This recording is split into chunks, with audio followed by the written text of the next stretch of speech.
మరో కొత్త వైరస్ కేసులు నమోదు అంటూ లేటెస్ట్ అప్డేట్ అయితే రావడం జరిగిందండి. సో రాష్ట్రాలకు కొత్త రూల్స్ వివరాలు ఏంటని కూడా వీడియో తెలుస్తుందా వీడియోని చివరి చూడండి, అర్థమవుతుంది. మరోసారి ఛానల్ వస్తే తప్పకుండా సబ్స్క్రైబ్ చేసుకొని చూస్తున్నారు కానీ లైక్ చేయడం మర్చిపోతున్నారు అనమాట.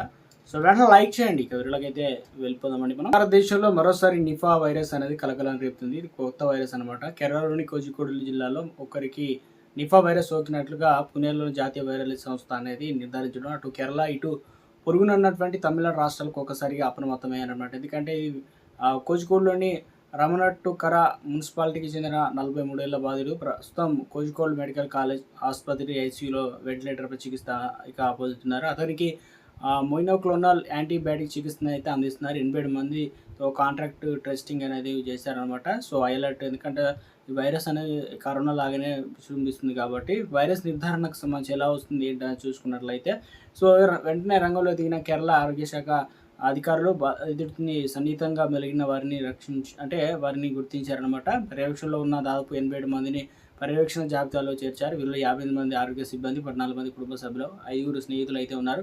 ప్రస్తుత పరిస్థితి అదృష్టవశాత్తు పర్యవేక్షణలో ఉన్న ఎవరికి కూడా వైరస్ లక్షణాలు కనిపించలేదు. సేకరించిన నమూనాల పరీక్ష ఫలితాలు కూడా నెగిటివ్గా అయితే వచ్చాయి. వైరస్ సమాచారంలో విస్తరించిన సూచనలు లేకపోవడంతో ప్రస్తుతానికి ఇక కంటైన్మెంట్ జోన్ విధించలేదు. పరిస్థితిని సమీక్షించడానికి జాతీయ వ్యాధి నియంత్రణ ఎన్సిడిసి నిపుణుల బృందం కోజికోడ్లో తమిళనాడు సరిహద్దుల్లో ప్రభుత్వం నిఘా అనమాట. కేరళ కేసులు నమోదు కావడం తమిళనాడు ప్రభుత్వం సరిహద్దు జిల్లాలు నీలగిరి, కోయంబత్తూరు, తేని, కన్యాకుమారి, కడలూరు జిల్లాలో అలర్ట్ చేసిందనమాట. తలూరు ఇక ఈ జిల్లాలకు సంబంధించి ఏదైతే ఉన్న సరిహద్దు ప్రాంతాల్లో ముఖ్యంగా వైద్య బృందాలు కూడా మోహరించారనమాట. కేరళ నుంచి వచ్చే ప్రయాణికులు థర్మల్ స్క్రీనింగ్ మరియు ఆరోగ్య పరీక్షలు నిర్వహిస్తున్నారన్నమాట. అనుమానాస్పద లక్షణాలు ఉన్నవారికి వైద్య శిబిరాలు అయితే తరలిస్తున్నారు. వైరస్ వ్యాప్తి కాలం అంటే ఏప్రిల్ నుంచి సెప్టెంబర్ వరకు నిఫా వైరస్ వ్యాప్తికి అనుకూలంగా ఉంది కాబట్టి ఇక లక్షణాలు ఏంటి అంటే తీవ్రమైన జ్వరం, తలనొప్పి, శ్వాస తీసుకోవడానికి ఇబ్బందులు అయితే వస్తాయన్నమాట. వైరస్ బారిన పడకుండా ఉండేందుకు జాగ్రత్తలు చూసుకోవాల్సిందంటే పండ్ల విషయంలో జాగ్రత్తలు. గబ్బిలాలు లేదా పక్షులు కొరికిన పండ్లను ఎట్టి పరిస్థితుల్లోనూ తినకూడదన్నమాట. మార్కెట్లో నుంచి తెచ్చిన పండ్లను బాగా కడిగి తర్వాత తినాలి. గబ్బిలాలు సంచార ప్రాంతాలు, గబ్బిలాలు ఎక్కువగా ఉండే తోటలు, పాత బావులు, మారుమూల ప్రాంతాలకు దూరంగా ఉండాలి. వ్యక్తిగత పరిశుభ్రత, పెంపుడు జంతువులు తాకిన తర్వాత చేతులను సబ్బుతో శుభ్రంగా కడుక్కోవాలి.